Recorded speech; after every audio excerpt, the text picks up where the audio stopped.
Notre-Dame de Paris, Victor Hugo.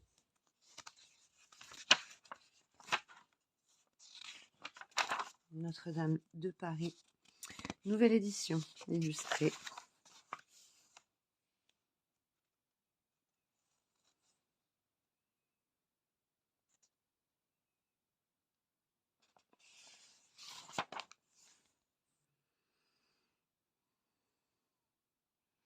Il y a quelques années, qu'en visitant, ou pour mieux dire en furetant Notre-Dame, l'auteur de ce livre trouva dans un recoin obscur de l'une des tours ce mot gravé à la main sur le mur.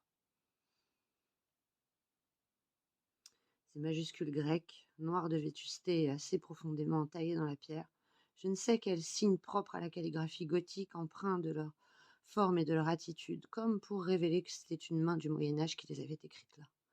Surtout le sens lugubre et flatal qu'elles renferment, frappèrent vivement l'auteur. Il se demanda, il chercha à deviner quelle pouvait être l'âme en peine qui n'avait pas voulu quitter ce monde sans laisser un stigmate de crime ou de malheur au front de la vieille église.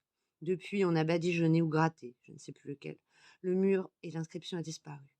Car c'est ainsi qu'on agit depuis tantôt 200 ans avec les merveilleuses églises du Moyen-Âge. Les mutilations leur viennent de toutes parts, du dedans comme du dehors. Le prêtre les badigeonne, l'archidiacre les gratte, puis le peuple survient qui les démolit. Ainsi, hormis le fragile souvenir que lui consacre ici l'auteur de ce livre, il ne reste plus rien aujourd'hui du mot mystérieux gravé dans la sombre tour de Notre-Dame. Rien de la destinée inconnue qu'il résumait si mélancoliquement. L'homme qui a écrit ces mots sur ce mur s'est effacé, il y a plusieurs siècles, du milieu des générations. Le mot s'est à son tour effacé du mur de l'église. L'église elle-même s'effacera bientôt, peut-être de la terre. C'est sur ce mot qu'on a fait ce livre.